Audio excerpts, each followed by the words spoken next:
Yes, it's just the first year of a new head coach, but I'm going to give you 4 reasons why you should be optimistic about Boston College's 2024 season.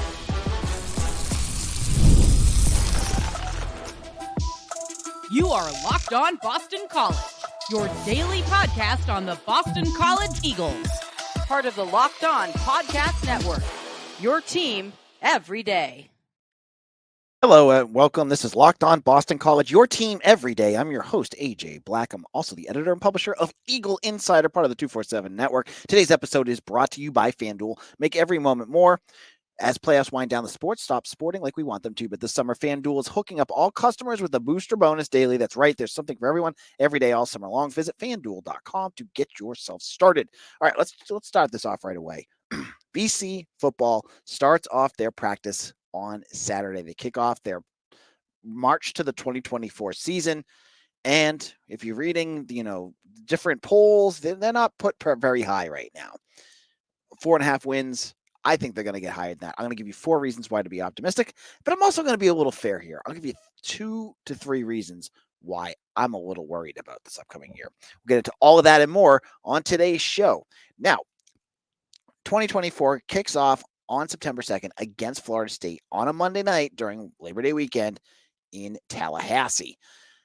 Why should we feel good going into this year, though? You went 7-6 last year. Not as good as you expected given the cakewalk schedule that you had. But the first big reason that I think BC should be optimistic is the big man, the man in charge at Boston College right now, Bill OBrien. Now, this is not a podcast to trash on Jeff Hafley because I enjoyed some of the things that he did with this program. I thought he wasn't the worst coach. I thought he was in some ways better than Steve Adazio. But Bill O'Brien is he's in another tier of what a head coach could be than to Jeff Hafley. I go back to this a lot, that Jeff Hafley, before he started at Boston College, was a career coordinator. He was a secondaries coach. His big step up was 1 year as a co-defensive coordinator at Ohio State. He brought the best defense in the country that year, but it still limited his experience running an entire program. And we saw that burn him out because he didn't know what to do, and learned a lot on the job. And there were times where you watched a game and you were like, wow, he did not have that team ready the way that he thought they would. And he'd even own up to that at times. You're not going to get this with Bill O'Brien. I don't care if this is his first year here. This is a guy that's been around Bill Belichick, Nick Saban, Ryan Day, you name it. He's been around the block. He has been a head coach at the NFL level. He was the head coach at Penn State. This is a guy that knows what he's doing. And he's coming from a system and a bunch of different systems between the Patriots and Alabama where knowing situational football is a must. He is not a coach that's going to allow Boston College to go into a game and get pantsed because they're not prepared. They may lose games because they just don't have the athletes that another team may have. But in terms of preparation, I think Bill O'Brien is going to have this team much better prepared for what's coming ahead of them. And that is going to help them win games that maybe would slip away under Jeff Hafley. How many games under Jeff Hafley did we see with Holy Cross? And it's not even just wins. Holy Cross, Northern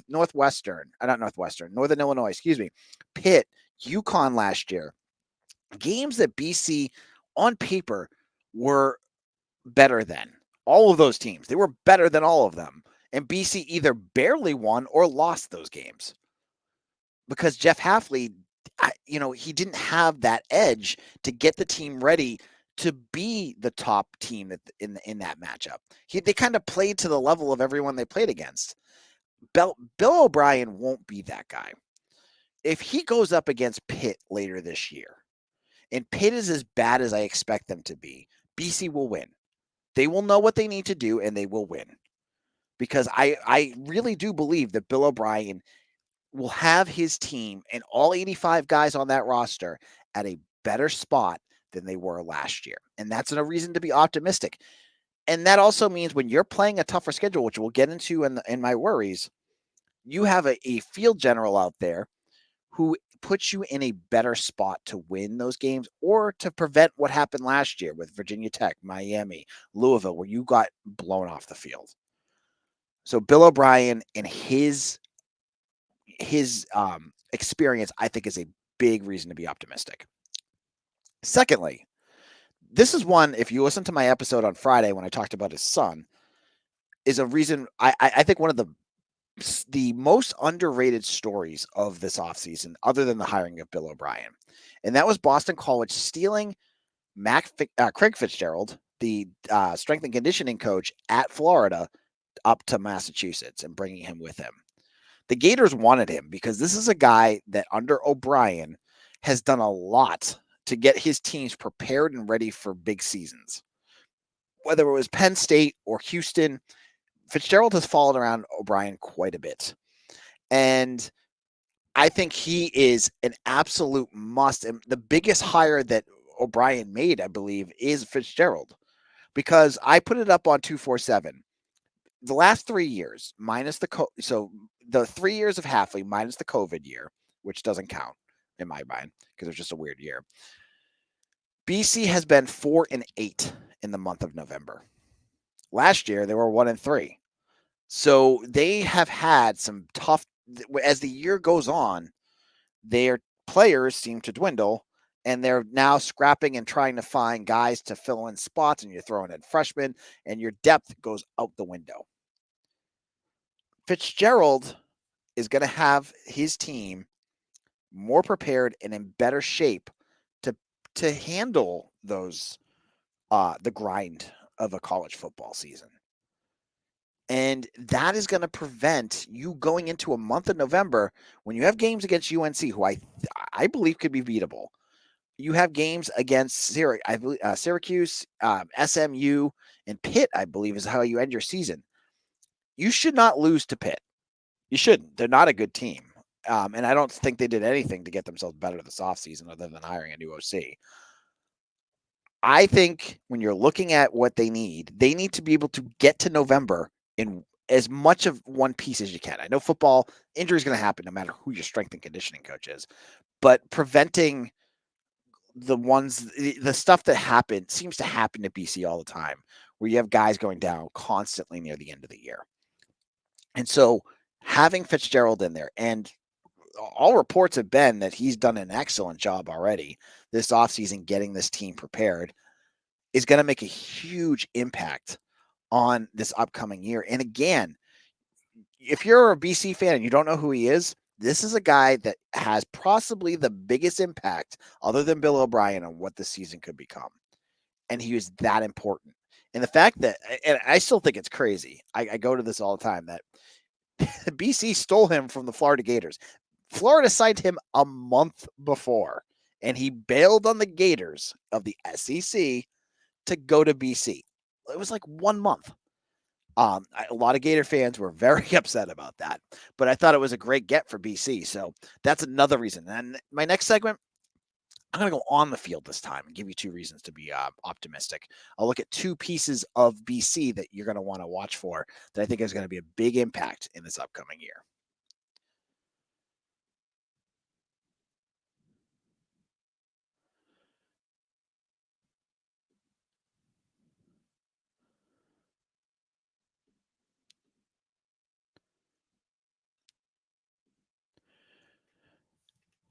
Sandals, sunscreen, snacks for the kids. What do these all have in common? You're probably buying a ton again this summer, but don't stress out about the cost. Use Ibotta and get cash back on all of your purchase when you stock up on all your summer essentials.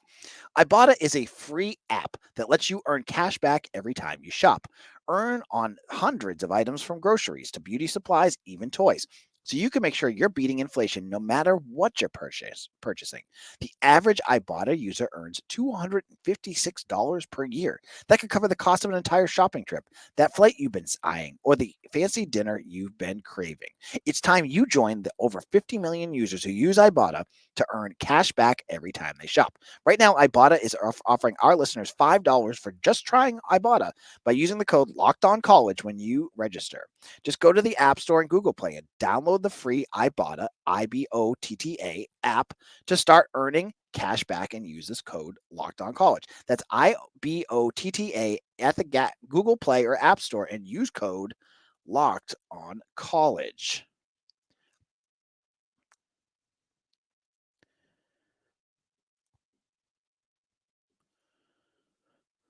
Warmer, sunnier days are calling. Fuel up for them with Factor's no prep, no mess meals. Meet your wellness goals in time for summer thanks to the menu of chef-crafted meals with options like Calorie Smart, Protein Plus, and Keto.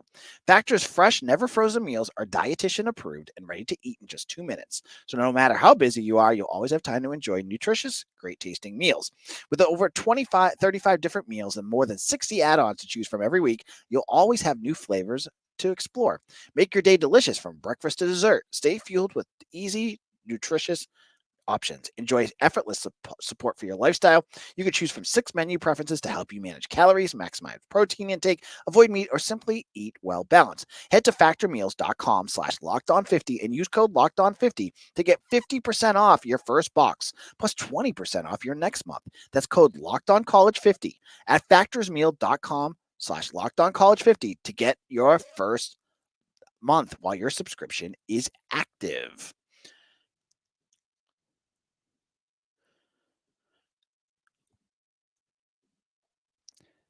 Locked On Boston College. I am your host, AJ Black, and I want to tell you about a new program I'm going to have here for Locked On BC listeners, for my super fans. Right now, if you want to, go to the show notes on Google Play, wherever you get your apps, or your this podcast, or YouTube. We're going to have a text and video based premiere service for all my insiders here who listen to Locked On BC daily. First 30 people who sign up to this subtext to become an insider are going to get it free for the first 6 months. Code is down there. It's Locked On BC 30. Sign up. I'm going to do analysis. I'm going to give you news updates. I'm going to break down games. I'm going to do all sorts of fun things. And it's different than what you get on Eagle Insider. I'm going to tell you that right now. This is a great feature.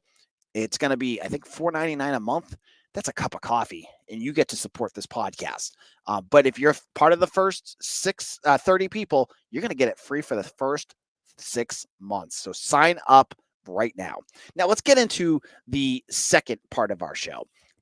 I want to get into the other 2 reasons to be optimistic. And right now, the biggest reason to be optimistic about BC football on the field is Thomas Castellanos. Castellanos is what BC desperately needed last year on offense. He's a game changer. He's a guy that has that it factor and the physical ability to win you games with his legs and at times with his arms. Now, what we saw last year was near the end of the year, it was basically run Castellanos, run Robichaux for most of the end of the year. And that was because Castellanos had an AC sprain in his left shoulder, which impacted, it sounded like it really impacted his end of the year. And obviously it probably put him in a little bit of pain too. Now he's healthy. And Bill O'Brien has spoken highly about what his abilities are, not just running the ball, but throwing the ball too. He has, I think, an excellent group of weapons to use this year with the additions of Jerron Bradley, a 6'5" wide receiver from Texas Tech, Jaden McGowan, one of the fastest players in the SEC, coming over from Vanderbilt. You have Trayshawn Ward, who played for Florida State and Kansas State at running back, and Kamari Morales, UNC's leading tight end in terms of touchdown receptions. Add that into all, basically you're not losing anyone offensively from last year, other than a few guys like Jaden Williams who transferred, but I don't honestly think that's that big of a deal.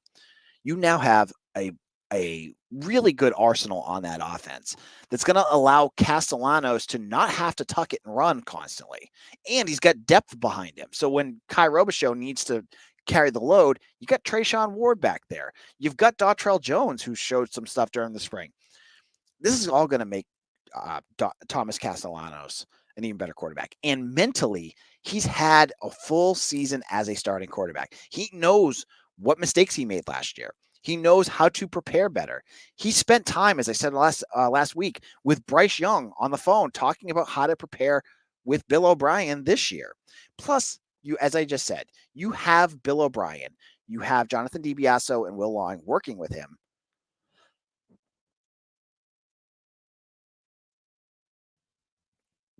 to limit the mistakes that kind of crippled Castellanos at times last year. When you have Lewis Bond out there, his favorite receiver, and you've got some other good targets like Jaden Skeet, Castellanos should be a well-rounded quarterback with the mental edge to be that game changer. And as Bill O'Brien said last week, he's not going to get in the way of Castellanos doing the things that make him good, to improvise, to run, to do that kind of stuff. But he wants him to feel more confident in the pocket. I think that's going to make him really good.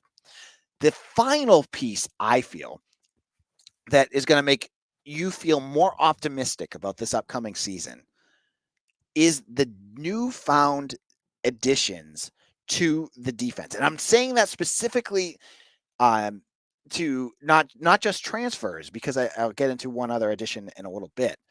But BC went out, and this is credit to Jeff Halfley for doing this, and landed Bryquise Brown from Georgia State, a defensive back, Cameron Martinez, defensive back from Ohio State, Ryan Turner, defensive back from Ohio State, and Cedarius McConnell, a defensive lineman from Illinois.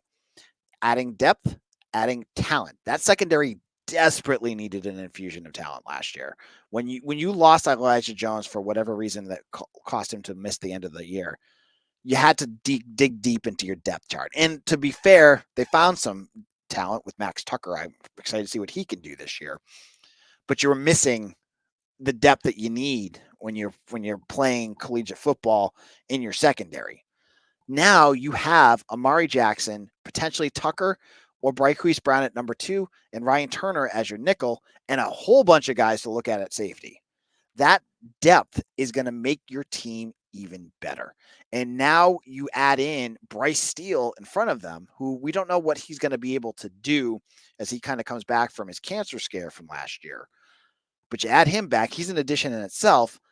Your defense has a little bit more depth and a little bit more talent. I shouldn't say depth. They have talent, because when I get to my worries, that was one of the worries. They have the talent to be better than they were last year. And one of the themes of the summer has been, I've come around on Tim Lewis. Go back to the very beginning when they hired him. I had no idea who he was, and he was a bit of a surprise hire for me. He's done a great job on the recruiting trail, as he's been a lead guy in the state of Georgia, where they've landed 6 other recruits. He's also bringing a defense, I think, that is going to really be more effective than what we saw in years past. Last year, BC was dead last in tackles for loss in the country, second to last in sacks. From everything we've heard, the defense is going to be much more aggressive this year, and they have to be. Got to get those offenses off of the field. You got to put them in less advantageous positions that we saw last year. Offenses, I mean, you guys watched it, right? They would just march down the field. They would just, there would be no negative chunk plays. There would be no explosives. It would just be march, march, march, march, march. They've got to be able to get away from that. And I think a more aggressive defense will do that.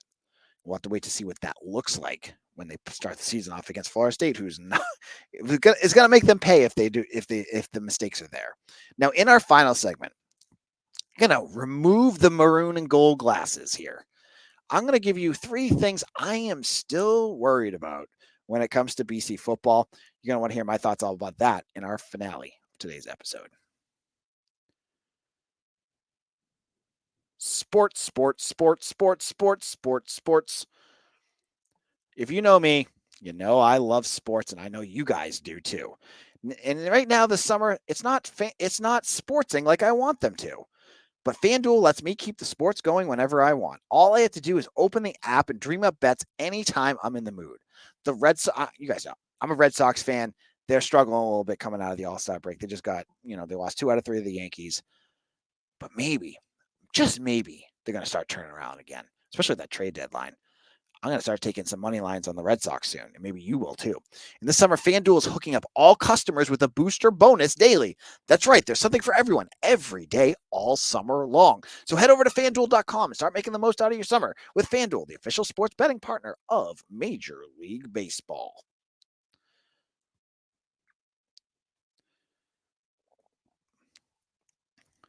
Locked On Boston College, AJ Black. I want to recommend another podcast for you. If you haven't already listened to this already, check out Locked On Patriots. Camp is just starting. Drake May is taking over, and they've got it all covered there on Locked On Patriots on YouTube or wherever you get your podcasts. Now, there's still as optimistic as I can be, and some of you get annoyed with me being optimistic, but that's what I've done. I've done it for 15 years. I'm going to continue doing it. There's still some worries about what's going on with BC going into this year. And the first piece that worries me is the schedule. BC has got a tough schedule going into this year. The first 3 games alone, you got at FSU on a Monday night. Then you host Duquesne, FSC game. That's your FCS game. Hopefully it'll be a little less stressful than the Holy Cross game last year. Then you go back on the road again and face number 10 Mizzou. This is just the beginning for BC because they also include games against Louisville, Virginia Tech, UNC, SMU, who all could be sniffing the top 25. And your games that you have that aren't top 25 could have some scrappy teams like Michigan State, Syracuse. You've got some good teams on your schedule this year.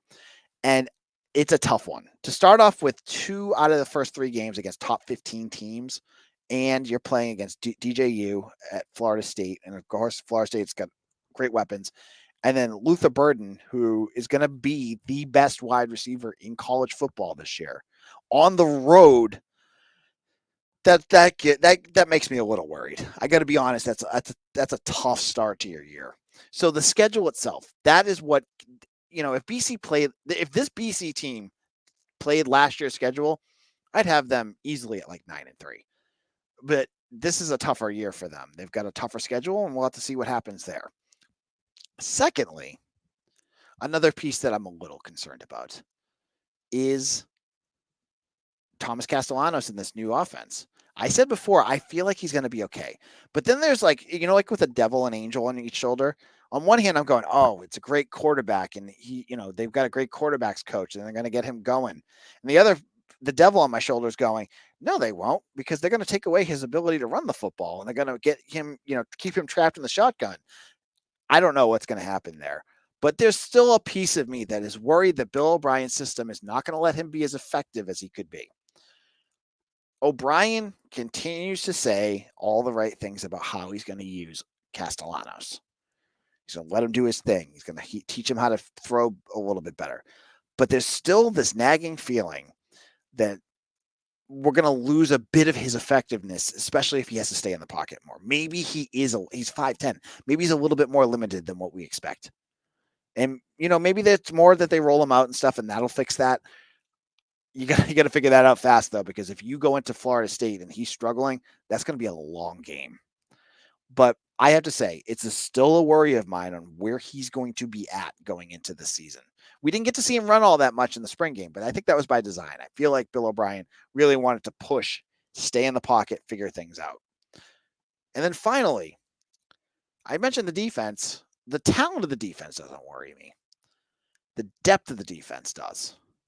Because specifically the defensive line. Look at what you have there. You have Donovan Azaraku, who could be all ACC if he can get back to where he was a couple years ago, and I think he could. Neto Ekpala, who had a tough year last year, but maybe some good coaching can change that. And then Cam Horsley, who's one of the best, I honestly believe one of the best defensive tackles in the ACC. If you strip back from that if say an injury happens at either of those 3 positions, what do you have? You have like Edward Kalengi, who has played some snaps, but we don't know what he can do. And then a whole bunch of question marks. Like nobody that has had significant experience in game yet. And that's not to knock them. It's just what it is. And so they could be talent there, but we just don't know.